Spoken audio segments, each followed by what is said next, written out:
Alright guys, so in today's video we're going to be basically covering what I think are the top 5 basically exotics you should be using on your Warlock. Now I know there will be mixed opinions on the ones I choose, but first of all, before we get into this video, there are no must-have exotics for Warlocks. Basically there are exotics that are more helpful in certain situations than others, but typically I will be covering these 4 I find to use basically on the daily when I cover my Warlock, whether it be on the Sunsinger, Stormcaller, or even the Voidwalker. I'm going to cover the top picks I have for my exotics that I use. So starting off with the Claws of Cara. Now, if you don't know, this exotic gauntlet gives you an extra charge for your Warlock melee no matter the subclass. So it doesn't matter if you're on the Voidwalker, the Stormcaller, or the Sunsinger, you're always going to be guaranteed an extra melee, which is also a bonus when it comes to PvP battles because you know those overshields are going to mean a lot to you when getting up close and personal. Now specifically, both Sunsinger and Stormcaller benefit greatly from this in both PvE and PvE by having an extra shield and long range burst hit on demand. However, for PvE, you need to consider if you're going to really end up meleeing a lot of enemies in the PvE. You know, if you're going to get up close and personal, you got to really take it into account for PvE. I could see these gauntlets mainly I use in PvP because I know I like getting into people's faces with a shotgun. Not so much in PvE. I like to keep my distance, maybe use a sniper. So these gauntlets are definitely going to be used more in PvE in my opinion, but depending on your playstyle, I guess they could benefit you in PvE as well. Now next up we have the Light Beyond Nemesis. Now this is a great all-around exotic for any Warlock outside of a hard mode rating. Basically this exotic enables you to be revived and revive others faster, which is a bonus for, you know, things like I'm gonna hate saying this, but Trials of Osiris. You know, that is a big game mode on reviving. Now having this will allow you to be revived faster and also reviving your teammates faster, as well as maybe in raids or PvE activities. I mainly use this in PvE activities because I like to be revived extra quick, whether it be in a tight situation where my teammate needs to be revived or I need to go revive someone. You know, I can do it in just a quick second.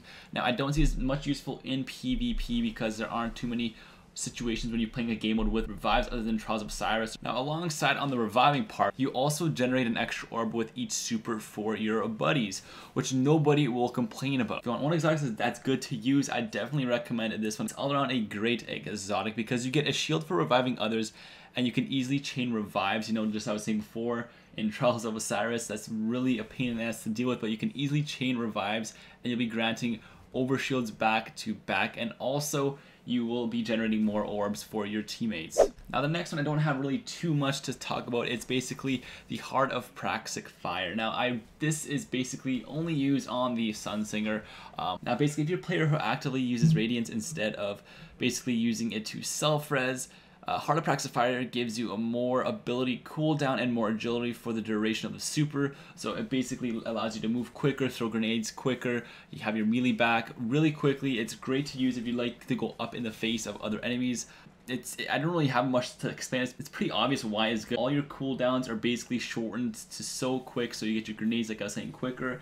Melee's quicker, so you can just unleash on the enemies up close and personal. Now last but not least, what I like to use on my Warlock if I'm running a Stormcaller is the Impossible Machines.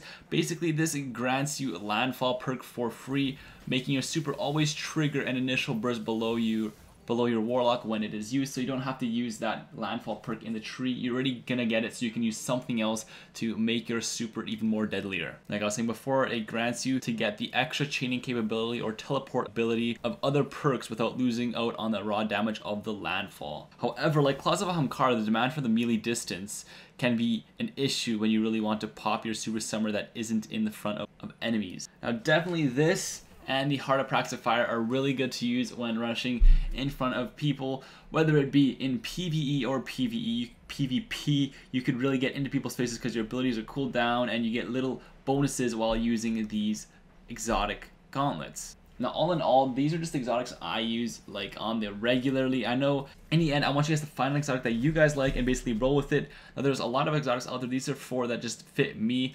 I would love to hear what you guys think down below in the comments. If you guys agree with me, if these are some really of the top exotics for Warlocks. If not, if you guys have other opinions, leave a comment down below of what you guys think are the top 4 exotics. I would love to hear. And also, if you guys would like me to make this for a Hunter and a Titan subclass, the top exotics I use, I would love to do that. Just let me know, guys, in the comments if you guys want to see that, and as well as if you guys have other opinions of the top exotics for Warlock. Love to hear you guys. But other than that, guys, it's been Sporno, and take care.